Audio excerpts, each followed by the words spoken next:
رمز نظام الهداف الاهلي وهداف المنتخب، ولكن يتم بعد العاده وصرفت حسام بالفعل صرفه جميله بتسجيل هدف الثاني. يتمتع باخلاق عاليه.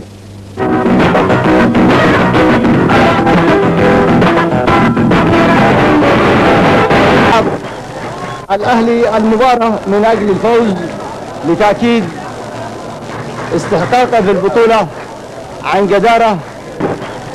الأهلي المباراة من أجل الفوز لتأكيد استحقاقه في البطولة عن جدارة بكل هذه الجماهير التي تحتشد في أرجاء ملعب الشهيد الحبيشي بأنه البطل الذي توج لموسم 93-94 عن جدارة واستحقاق. أما التلال العدني أيها الأعزاء وهو الفريق الأقوى هذا الموسم لا مفر له من القفز إلى المركز الثالث والمنافسة على البرونز، لأنه من أجل الفوز لتجاوز الجولة الأخيرة بنجاح أمام البطل أهلي صنعاء، خاصة وأنه يلعب المباراة وهو يقبع في المركز الرابع. تحت هذه الأجواء أيها الأعزاء سنرى مباراة بين الأهلي والتلال.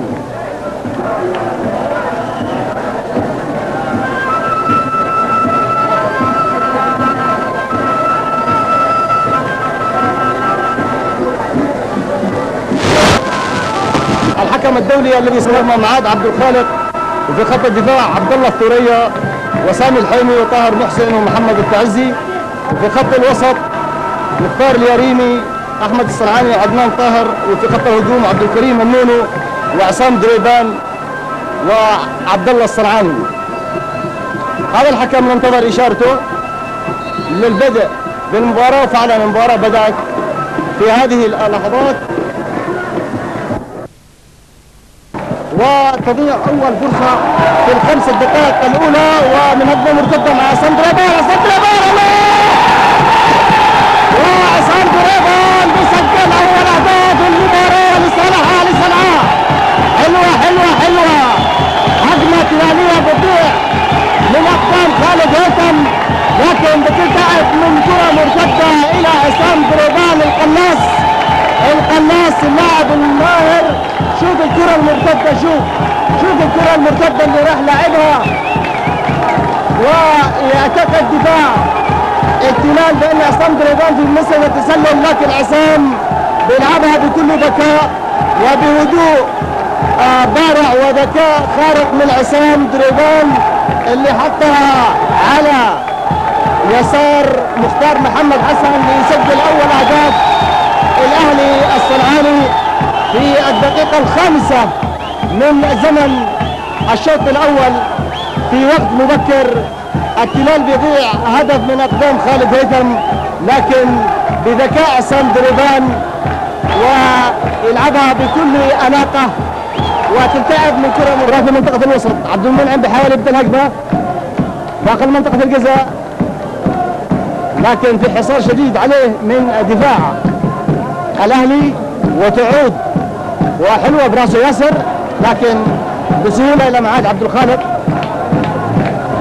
هذا الحارس اللي تكلمنا عليه كثير في لقاء اليوم وقلنا انه يتالق كثيرا، وبالفعل حرس عرين الاهلي حتى اوصله الى مصاف الابطال هذا الموسم 93-94 كما وصل الاهلي في العام الماضي او في الموسم الماضي 91-92.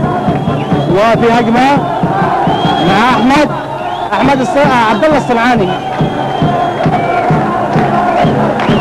عبد الله الصنعاني كاد ان يعملها ايها الاعزاء في هذه اللحظات، الا ان كامل صلاح المتابع لعبد الله الصنعاني. عبد الله الصنعاني غني عن التعريف في ملاعبنا، لديه اخلاق عاليه وروح رياضيه رائعه، وهو من اللاعبين المخضرمين في صفوف الاهلي الى جانب اخيه احمد الصنعاني. عبد الله يلعبها داخل منطقه الجزاء، لكن بيطلعها الدفاع التلال وتعود الى عبد الله من اخيه احمد يلعبها داخل منطقه الجزاء لكن تروح بسهوله الى دقله. يلعب فقط باثنين في خط الهجوم بعصام دريبان وعبد الله الصنعاني، ويعاونهما من هناك عبد الكريم النونو. وهذه عصام دريبان طالع بالكره داخل منطقه الجزاء يحاول يفوت لكن قطعها عليه رضوان عبد الله وطالع من الجانب الاخر مصبوغه باللون الاحمر.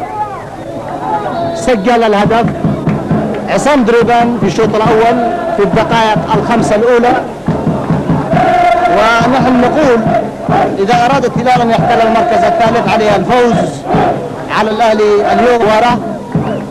وشريطه ان نتحدث على الهلال لا يفاز في لقاء اليوم، ولكن عصام دريبان يرد علينا بكره مرتده من قدمه اليسرى ليشعرنا بان الاهلي مصمم على الفوز، وان الاهلي يؤكد من خلال مجريات المباراه بانه لا امل.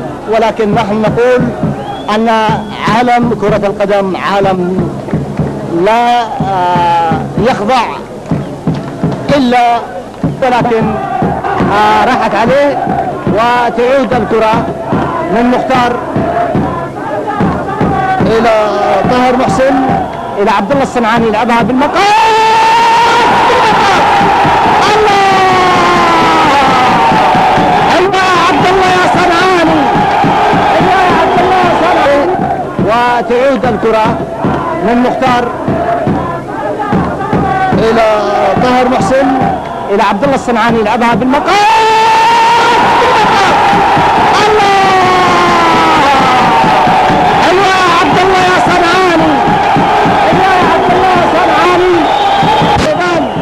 هو اللي حقق الهدف الاول في الدقيقه الخامسه من الشوط الاول. استطاع ان يحقق الهدف الثاني،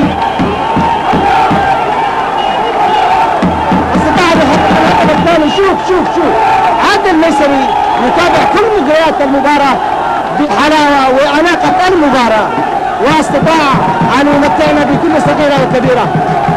واللعبة الجميلة اللي راح لعبها بالمقاس اللاعب الخبرة اللاعب العميق عبد الله الصنعاني، وتابعها بكل براعة وأناقة، الذي استطاع أن يحرز هدف التعزيز في الدقيقة 44 من زمن الشوط الثاني والمباراة. وبهدفي عصام دريبان يقتل آمال الهلال للتربع على المركز الثالث.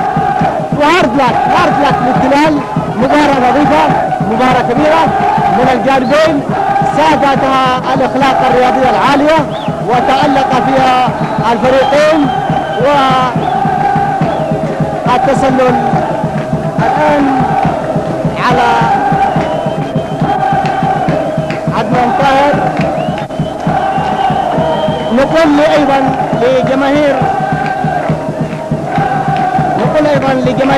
وحدة عدن ألف مبروك لفوز وحدة عدن على الزورة في واحد.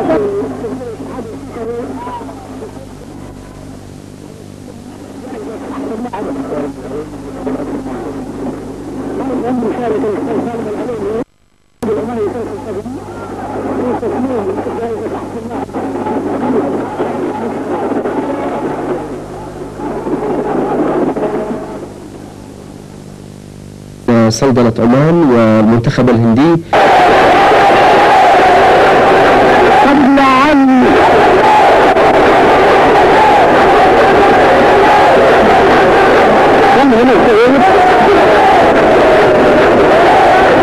الهدف الاول كان من قبل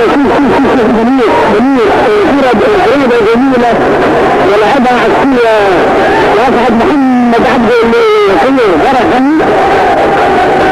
فرح عنده تسجيل الهدف الاول كما تابعناها. لعبة الجلال حسام كرة حسام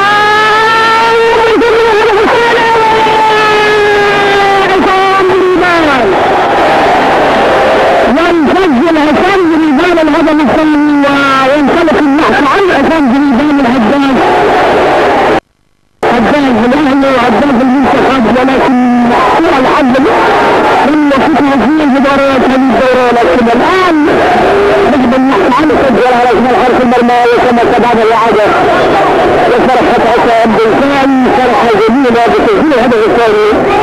يلا شباب ايضا نجم أهل صنعاء والمنتخب الوطني لكرة القدم. النجم عصام دريزان المهاجم المعروف في الوطني لكرة القدم، ولد في صنعاء عام 1970. أهل صنعاء وعمره 17 تقريبا من ذلك حتى هذا أصبح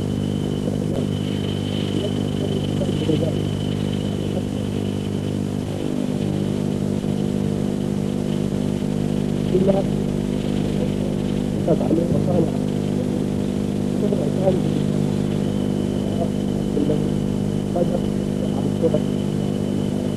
يتحرك ويصل على النجم الاسكندري تأثر كثيرا بتمثل الأهلي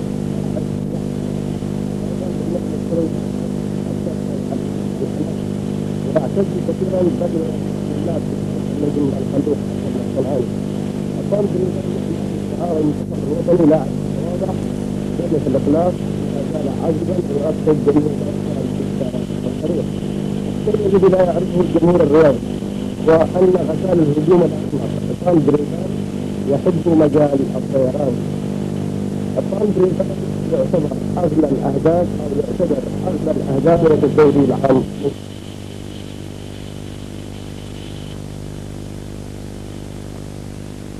الوطني لكرة القدم.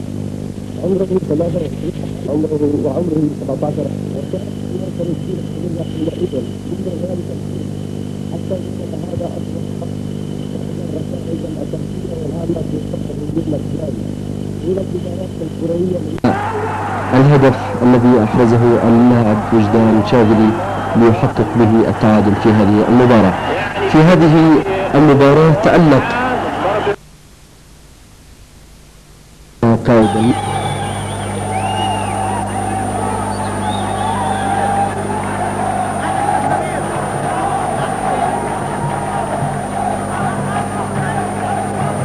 عبد الرحمن مصباحي الخوربي هاتخد واحد يشوط وترتد من عمر احمد، لكن التقطها مرة ثانية شاهدناها عمر احمد رقم 20 والكرة داخل منطقة الجزاء من الفريق اليمني بينيه داخل منطقة الجزاء، وبدعتها الدفاع العراقي في اللحظة الأخيرة من أمام عصام دريزان صاحب الهدف اليمني في مباراة اليوم إلى ضرب ركني. كانت لعبة جميلة من الفريق اليمني، 4 تمريرات اتجاه عصام لعبد الرحمن باكس عرض عبد الرحمن لعصام دريزان. عصام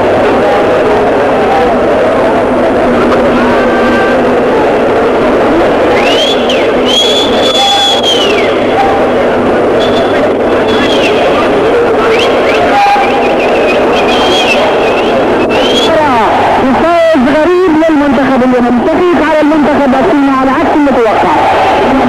الفوز فعلا غريب لكن لا غريب في عالم كرة القدم. اليمن فازت على الصين بهدف مقابل لا شيء.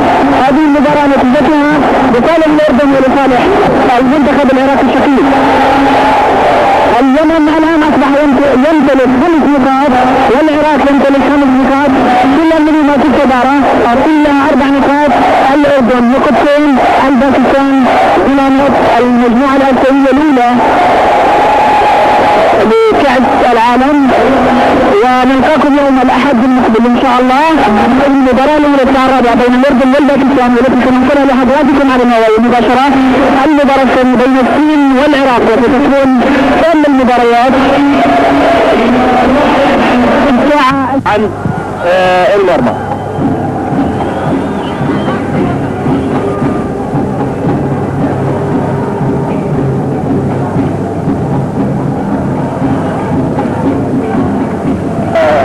اللاعبين الشقيقين، وبالتالي الحكم انفراد.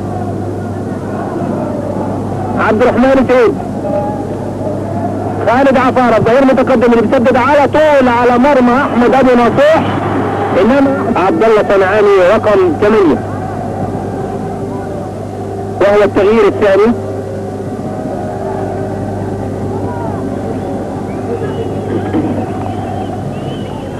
حوالي او اقل من 3 دقائق، دقيقتين و5 ثواني وتنتهي هذه المباراة، وان شاء الله ان نحافظ على نتيجة هذه المباراة.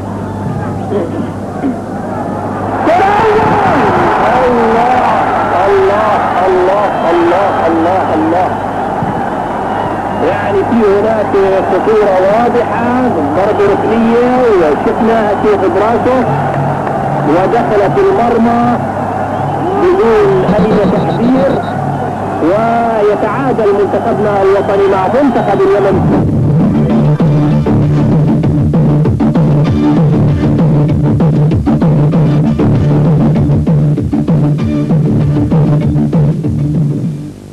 تكاتف جميع امكانيات لاعبي النادي الاهلي واداري وجهاز فني بقياده حازم جسام وعلي الحرازي، فكل هذه كانت ورقه رابحه من اجل وصول الى بطوله الدوري.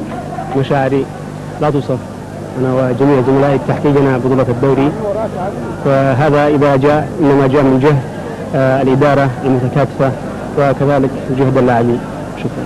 وانا فرحان وسعيد جدا بهذا البطوله، تعتبر البطوله الثانيه، واتمنى ان احنا نحقق البطوله في الموسم القادم ونحصل بالطير بطوله الموسم الثالث، وكذلك اتمنى لبقيه الانديه المشاركه والمنافسه الشريفه في ظل الدوري ظل الوحده. التحقيق هذا جاء نتيجة التعاون من قبل إدارة النادي الأهلي واللاعبين بصفة خاصة، الذي كانوا يبذلون أكبر جهود في الملاعب والتدريب، يبذلون في الملاعب في التداريب والالتزامات. في هذه الأشياء حققنا الأمل الذي كنا نحبها من بداية الدوري. فريق الأهلي يمتاز بجدية لاعبيه وأخلاقهم العالية واندفاعهم في التدريب، والحمد لله يعني ما جابهنا أي صعوبة بتدريبنا معاهم، والحمد لله والشكر أنه الله وفقنا في عملنا. ومبروك للأهلاويين، فلقد استطاعوا حسم الدوري قبل انتهائه بأسبوعين أمام حسان ب3 أهداف نظيفة. وحصيلة الأهلي من الأهداف والنقاط كالتالي: لعب 25 مباراة، فاز في 17 منها، وتعادل في 7، وخسر مباراة أمام اليرموك، وله من الأهداف 41 هدفا وعليه 8. ومباراته أمام الشعلة والتلال لا تؤثر على نتائجه كبطل للدوري، وروح الصراع يدور الآن بين التلال وحسان ووحدوية صنعاء وعدن للفوز بالمركز الثاني والثالث بالفضية والبرونزية. هذه ليست المرة الأولى لفريق الأهلي باكتسابه الدوري لهذا العام 93-94، فلقد نال البطولة الأولى موسم عام 91-92. وشاءت الصدف أن حسم فريق الأهلي بطولته للدوري للمرة الأولى أيضا أمام حسان بهدفين مقابل 1. يذكر أن فريق الأهلي كرم عام 91-92 من قبل الأخ القائد الفريق علي عبد الله صالح رئيس الجمهورية.